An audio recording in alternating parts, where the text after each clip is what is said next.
Hello दोस्तों, स्वागत है एक बार फिर से आपका मेरे चैनल पे लीगल न्यूज़ 127 पे। दोस्तों, आज मैं बात करने वाली हूँ एक ऐसे सवाल के बारे में, एक ऐसा टॉपिक जो हर एक परिवार में कभी ना कभी ये सवाल ज़रूर उठता है। क्या ससुर की प्रॉपर्टी में बहू का हक होता है या नहीं? जब भी केस होते हैं, झूठे केसों में पत्नी या वो बहू सास ससुर को फँसाती है, पति को फँसाती है, तो वो सबसे पहले ये कहती है कि मेरा इसमें हक है।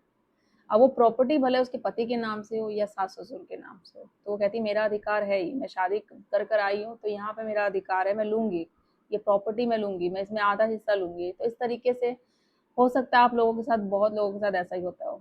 तो वो सास ससुर जो देख रहे हो, माता पिता जो ऐसी सिचुएशन में होती हो कि उनकी घर की बहू ऐसा करती है, तो आपको जानना राइट बनता है कि वाकई क्या ऐसा होता है या नहीं होता है।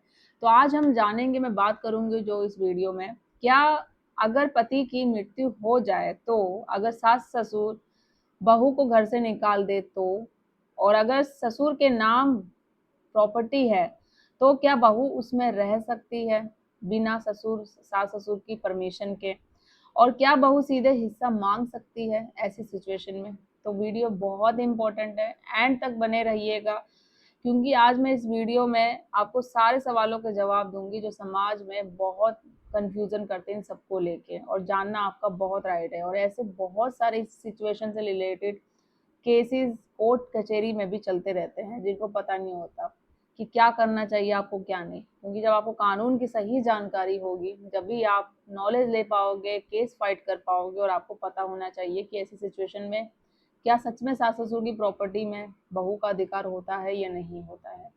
तो फिलहाल चैनल पे नए जुड़े हैं तो चैनल को लाइक करिए, ज़्यादा लोगों तक शेयर करिए, साथ ही बेल आइकन दबाइए ताकि आपको टाइम टाइम पे नोटिफिकेशन मिलती रहे, और सब्सक्राइब करिए। तो चलिए बात करते हैं हम बिना वक्त ज़ाया किए हुए अपने मेन टॉपिक की ओर, कि कई लोग क्या कहते हैं कि बहू है तो भैया उसका पूरा हक है उस घर पे, भले वो प्रॉपर्टी उसके पति के नाम से हो या ना हो, सास ससुर के नाम से, तो उसका वो हक है ही, वो लेगी लेगी। आप लोगों ने भी सुना होगा, बहुत लोग कहते हैं।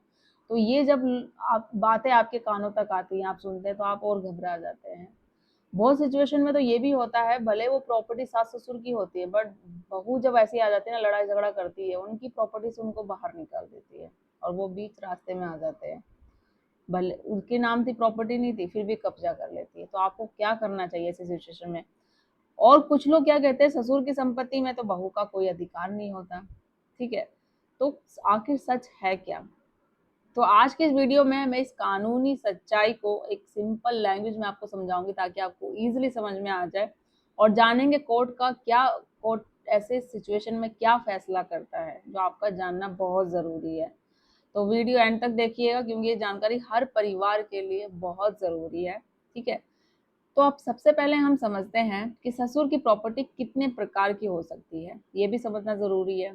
तो ये सिंपल लैंग्वेज में दो तरीके की होती है जो सास ससुर की प्रॉपर्टी होती है। एक सेल्फ एक्वायर प्रॉपर्टी, सेकंड होती है अनएस्टल प्रॉपर्टी।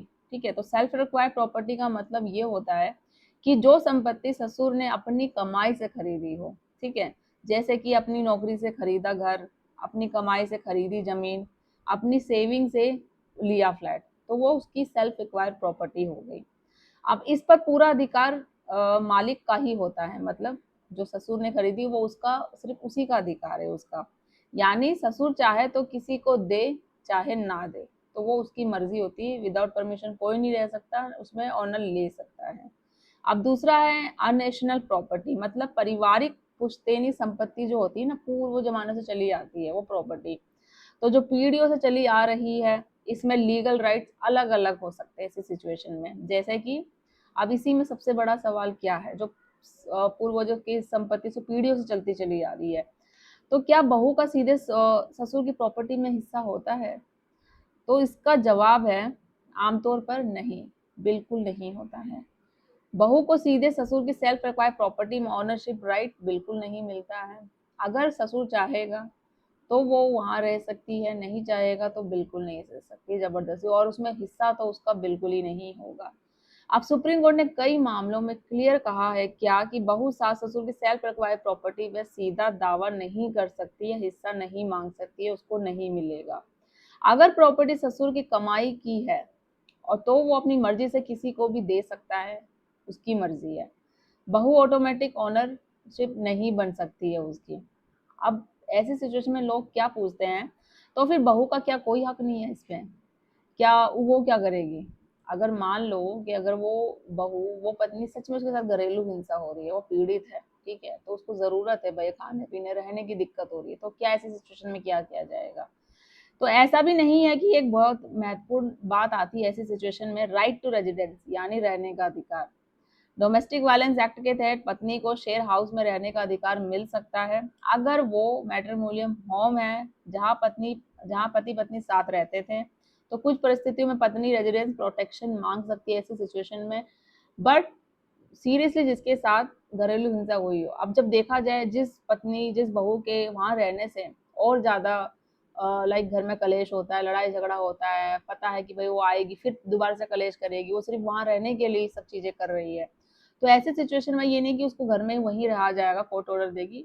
सब हालातों को देखकर कोर्ट ये भी डिसीजन दे सकती है कि आप इसको एक अलग से अकोमोडेशन प्रोवाइड किया जाए, अलग से रूम रेंट पे लेके वहां उसको दिया जाए, और जो भी किराया होगा वो पति को बोलेगी कि आप वहां पे दोगे, जरूरी नहीं कि वहीं रहने का राइट टू रेजिडेंस मिलेगा। तो यही हो गया, मतलब रहने का अधिकार क्रॉस हो गया एक मालकानी हक। ये दोनों अलग अलग बहुत चीजें होती है, सेम नहीं है। अब नेक्स्ट सवाल है, अगर पति की मृत्यु हो जाए तब स्थिति ऐसी सिचुएशन में क्या होता है, बदल जाती है। अगर पति लीगल हेयर था या उसकी डेथ हो चुकी, तो पत्नी यानी बहू को इनहेरिट राइट्स मिल सकता है, पति के हिस्से के माध्यम से उसको मिल सकता है, ठीक है। ये सिचुएशन एक दूसरी आ जाती है, यानी सीधे ससुर की प्रॉपर्टी नहीं, बल्कि पति के लीगल शेयर के जरिए वो अधिकार बन सकता है। अब बहुत महत्वपूर्ण है इन दोनों में क्या, अब नेक्स्ट सवाल है हमारा, अगर ससुर बहू को घर से निकाल दे, ठीक है, तो क्या करे फिर ऐसी सिचुएशन में? तो अगर मामला domestic violence act, harassment, cruelty या इलीगल इविक्स का है, तो कोर्ट से प्रोटेक्शन ऑर्डर लिया जा सकता है। ऐसी सिचुएशन में महिला रेजिडेंस ऑर्डर मांग सकती है, पुलिस कंप्लेंट भी संभव है, कर सकती है, लेकिन फिर भी वही बात, यहाँ रहने का अधिकार, ओनरशिप बिल्कुल नहीं मिलता है। अब एक कॉमन है जो गलतियां, जो अफवाहें मान लो, जो वो है आजकल चल रही है, शादी होते ही बहू को ससुर की प्रॉपर्टी में हिस्सा मिल जाता है। ये बहुत अफवाहें चलती रहती है, वो तो है ही, चाहे घर किसी के नाम से भी हो, पति के नाम से हो उसको, या सास ससुर किसी के भी नाम से हो, तो बहू का उस प्रॉपर्टी में हक बनता ही है, हिस्सा बनता ही है, ऐसा आप लोगों ने सुना होगा, ठीक है। तो ये बिल्कुल गलत है, ऐसा कुछ नहीं होता है। सिर्फ शादी होने से ऑटो ऑटो क्या बोलते हैं, ऑटोमेटिक ओनरशिप नहीं बनता है कोई भी।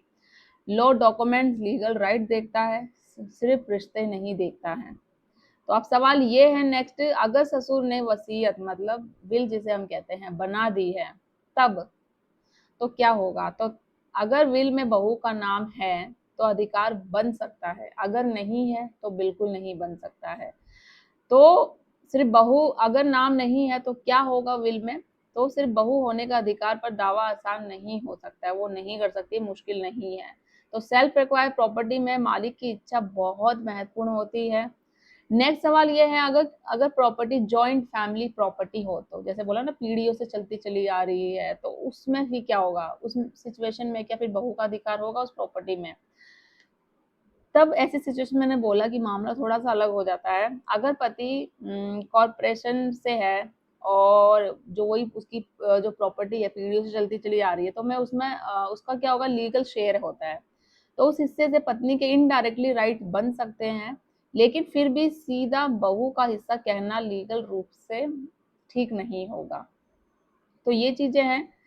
अब बात करते हैं प्रैक्टिकल साइड की, कि लाइक कई बार परिवार में इमोशनल प्रेशर होता है, बहू से कहा जाता है कि तुम्हारा इस घर में कोई हक नहीं है, या तुम अभी निकल जाओ। ऐसे समय में कानून की जानकारी बहुत जरूरी है, आप लोगों को पता होना चाहिए उन महिलाओं के साथ जो सच में पीड़ित होती है, जिनको सच में घरेलू हिंसा जिनके साथ की जाती है, घर से निकाल दिया जाता है मार पीट के, तो उनको समझ में नहीं आता कि भाई अब निकाल दिया तो हमारा कोई हक नहीं है, वो सारी चीजें। तो वो सारी चीजें मैं आपको बताती हूँ, आपको लीगल अवेयर होना बहुत जरूरी है, ऐसी सिचुएशन में आप क्या करो क्या नहीं, तो वो राइट पता होने चाहिए आपको। तो ऐसे समय में कानून की बहुत जरूरी जानकारी लेना जरूरी है। हर केस अलग होता है, सेम नहीं होता है। Documents, ownership paper, family structure, will, marriage status, children, husband की स्थिति, इन सब के आधार पर कोर्ट है जो फैसला करता है। इसलिए बिना लीगल एडवाइस के कोई बड़ा कदम ना उठाया। अब एक और सवाल है कि अगर पति अनएम्प्लॉय है और ससुर बहुत अमीर है, तो क्या बहू ससुर से मेंटेनेंस मांग सकती है? बहुत लोगों के सवाल दिमाग में ये सवाल भी आता होगा। तो कुछ विशेष परिस्थितियां होती हैं, ठीक है, जिसमें Hindu adoption and maintenance act के तहत विडो डॉटर इन लॉ को लिमिटेड राइट्स मिल सकते हैं, लेकिन ये हर एक केस में ऑटोमेटिक नहीं होता है। कोर्ट फैक्ट को देख के ही डिसीजन लेता है। अब क्या बहू ससुर की प्रॉपर्टी में हक होता है? तो इसका फाइनली निष्कर्ष क्या निकला, रिजल्ट क्या निकला, जो मेरा मेन मकसद है इस वीडियो में बनाने का, तो सीधा ओनरशिप राइट बिल्कुल नहीं। सेल्फ रिक्वायर्ड प्रॉपर्टी में आमतौर पर नहीं होता है, लेकिन रेजिडेंस राइट, प्रोटेक्शन राइट और कुछ इनहेरिट सिचुएशन में क्या होता है, कानूनी अधिकार उसके बन सकते हैं। इसलिए आधी अधूरी जानकारी पर भरोसा कभी ना करें। पूरी जानकारी जाने, कानून की जानकारी जानना आप लोगों के लिए बहुत जरूरी है। हक है या बिल्कुल हक नहीं है, दोनों एक्सट्रीमली स्टेटमेंट कई बार गलत भी होते हैं।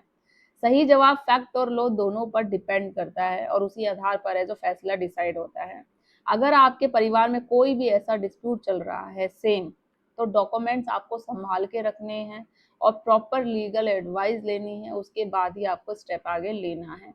तो वीडियो पसंद आई तो लाइक करिए, शेयर करिए, सब्सक्राइब करिए और साथ ही कमेंट में ये बताइएगा क्या बहू को ससुर की प्रॉपर्टी में हिस्सा मिलना चाहिए या नहीं मिलना चाहिए। आपकी राय बहुत जानना जरूरी है। तो मिलते हैं अगली वीडियो में, तब तक के लिए थैंक यू।